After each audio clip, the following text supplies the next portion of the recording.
pourquoi tu dois créer ton business de conciergerie locative dès maintenant. Salut la team, bienvenue, je suis Alexander pour ceux qui ne me connaissent pas, fondateur de Smart Conciergerie. On gère plus d'une centaine de biens en conciergerie locative et sous location. Et aujourd'hui, on va voir les 5 raisons de créer toi aussi ton business de conciergerie locative. Donc comme d'habitude ici, on parle naturellement, je fais comme si tu étais devant moi, devant la caméra. C'est un échange, donc moi je vais te partager ici mes 5 raisons pour lesquelles tu dois créer ton business de conciergerie locative, en commençant par la première, une rentabilité immédiate. Premièrement, la croissance. On sait très bien que le nombre de locations courte durée a largement augmenté. Il suffit de regarder les chiffres sur Airbnb ou sur les autres analyses, il y a plus en plus de concurrence sur le marché. Et qui dit concurrence dit qu'il y a donc plus de propriétaires, et ces propriétaires, ils vont peut-être des fois gérer eux-mêmes tout seuls, mais au bout d'un moment, ils vont se dire tiens, c'est chronophage la location courte durée, j'ai peut-être pas les résultats que j'aurais espéré, ou alors j'y passe beaucoup trop de temps, il me faut une conciergerie locative. Donc ça, c'est un bon point pour nous parce qu'il y a beaucoup plus de demandes que d'offres. C'est-à-dire qu'il y aura beaucoup plus d'appels de clients que de concurrence en tant que conciergerie sur le marché. Et pourquoi je parle de rentabilité ici immédiate? C'est parce qu'en fait, on n'aura pas besoin d'apport pour lancer en tout cas sa conciergerie locative. On verra qu'en sous-location, c'est un petit peu différent. Mais ici, finalement, on va toucher de l'argent à partir de notre premier client. Et vu que c'est une commission qui va s'impacter par rapport à son chiffre d'affaires, on va être rentable immédiatement dès son premier client, dès son premier bien.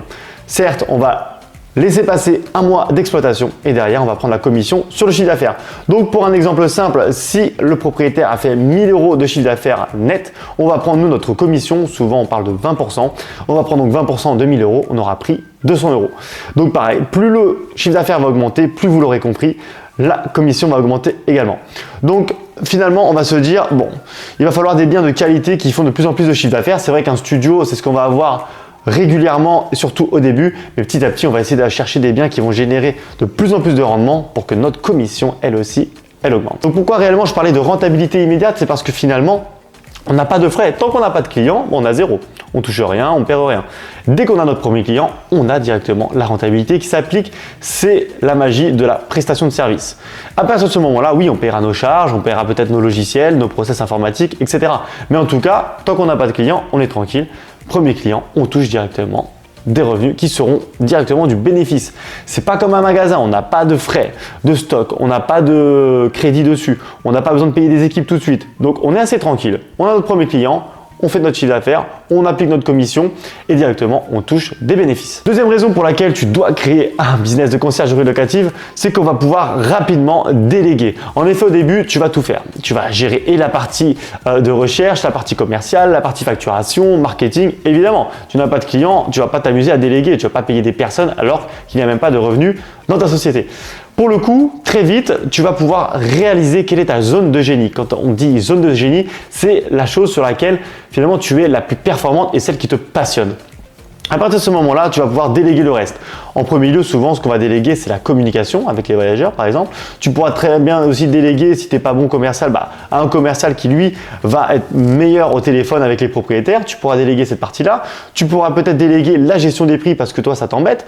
Voilà, ça va dépendre de chacun, mais très rapidement, c'est un business qui est digital où on va pouvoir déléguer les process assez facilement, soit avec des applications, soit avec des logiciels, soit avec des équipes, soit d'autres process. Donc ça, c'était vraiment la deuxième raison, pouvoir déléguer facilement et surtout rapidement sans attendre d'être submergé par les missions. Troisième raison, et ça, c'est quand même une de mes préférées, c'est de pouvoir gérer son business à distance.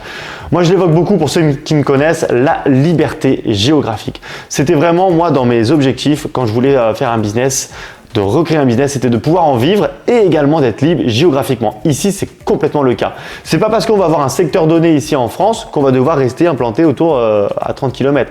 On peut très bien gérer son business et on l'a déjà fait à des milliers de kilomètres. Et encore faut-il déjà gérer le décalage horaire, mais hormis ça, on peut gérer donc son business partout en France ou à l'étranger, mais de façon complètement digitale. C'est la même chose. Les équipes sont sur le terrain, nous on gère les process en digital, on coordonne tout ça et c'est exactement pareil que de gérer comme si on était sur place. Je le rappelle, les équipes terrain, c'est les équipes ménage qui vont gérer ménage, entretien, blanchisserie. Ça, c'est pas vous qui allez le faire, c'est des équipes qui vont être payées pour ça. Donc vous, que vous soyez à tel endroit ou à 300 bornes, ça ne va rien changer. Pareil, qui va intervenir sur place en cas d'urgence, ce n'est pas vous. On a déjà vu ça dans les process. Ça va être des personnes qui vont être soit des hommes à tout faire, soit des artisans, soit carrément votre équipe terrain qui sera rémunérée en fonction de ça. Donc encore une fois, la possibilité de gérer ça de n'importe où, pour moi, c'est l'essence même de ce business. C'est ce qui fait que maintenant, je voyage beaucoup et que je n'ai pas d'endroit fixe. Moi, ça, c'est mon mode de vie à moi, c'est moi qui l'ai choisi. Maintenant, vous n'êtes pas du tout obligé de faire pareil. Vous pouvez rester implanté sur votre secteur et gérer ça ici. Mais c'est pour vous montrer la puissance de ce business, de dire, ok, si demain je déménage, je perds pas tout. J'ai pas un magasin fixe qui est implanté, je suis pas obligé d'aller dans ce magasin. Non, j'ai mon PC, j'ai mon téléphone, j'ai ma tablette. Du moment que j'ai une connexion Internet, je gère d'où je veux. Quatrième raison, devenir un entrepreneur libre. Alors, qu'est-ce que j'entends par là? Un entrepreneur libre, c'est un entrepreneur qui est pilote de son entreprise et qui n'est pas esclave.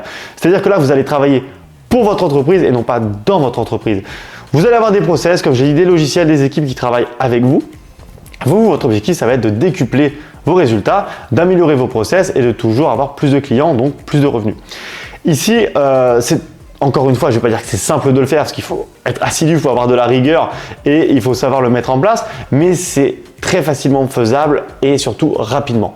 Donc, devenir entrepreneur libre, c'est ce que moi j'appelle, c'est de se dire, ok, je gère mon temps quand je veux selon mes objectifs, je le gère d'où je veux et également, je peux gagner plus d'argent et je peux scaler. Scaler, c'est réellement décupler ses revenus sans y passer plus de temps.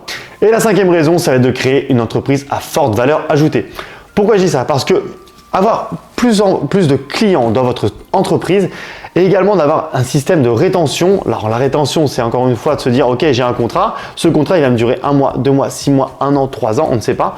Ici, c'est exactement ce type de business. On ne signe pas un contrat en one shot, on le signe pour faire du long terme. Donc plus on va faire du long terme avec un logement et plus on va répliquer cette stratégie finalement avec 2 logements, 5, 10, 15, 20, 50, plus la valeur de notre entreprise va augmenter. À la fin de l'année, on aura un résultat comptable. Nous, on est en prestation de service, donc c'est impossible d'être en déficit. Vous serez forcément bénéfice comptable. Vous n'aurez pas assez de charges pour finalement être en déficit. Donc, vous allez toujours avoir un résultat positif qui va augmenter au fur et à mesure des années. Ça va constituer la valeur de l'entreprise. Et au bout d'un moment, on peut se dire, bon, ok, moi, ce que je voulais finalement, c'était aussi revendre ma boîte. Et cette boîte-là, elle aura créé de la valeur.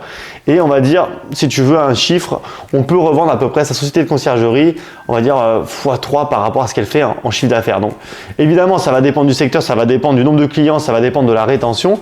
Mais quand c'est bien réalisé, quand il y a suffisamment de clients, qui a un bon portefeuille, qui a un bon chiffre d'affaires, ça va valoir beaucoup d'argent. Donc voilà, ça peut être aussi une idée de se dire, moi je veux revendre, ou alors en tout cas je veux créer une entreprise à forte valeur pour pouvoir un jour, peut-être, je sais pas moi, lever des fonds, avoir des investisseurs qui rentrent, augmenter ma boîte, aller sur d'autres secteurs, peut-être à l'étranger. En tout cas voilà, c'est pas seulement un business qui va être figé, qui va être, comment on pourrait dire, limité. On va pouvoir ouvrir le champ des possibles et donc créer beaucoup de valeur dedans. Donc ça, c'est ultra important également. Donc voilà pour ces 5 raisons. Si je devais résumer, donc on a être rentable immédiatement, optimiser son temps en déléguant, on va avoir géré son business à distance, la liberté géographique, on va devenir un entrepreneur libre et on va pouvoir créer une entreprise à forte valeur ajoutée. Si tu vois d'autres raisons de créer ton entreprise de conciergerie locative ici, n'hésite pas à me le dire en commentaire. Si tu as des questions, évidemment, tu me les poses ici ou sur la page Instagram Alexander Smart Concept et je serai ravi d'y répondre moi-même ou avec mon équipe. D'ici là, je te donne rendez-vous dans d'autres vidéos et j'espère te retrouver très vite chez Smart Concept. Ciao, ciao!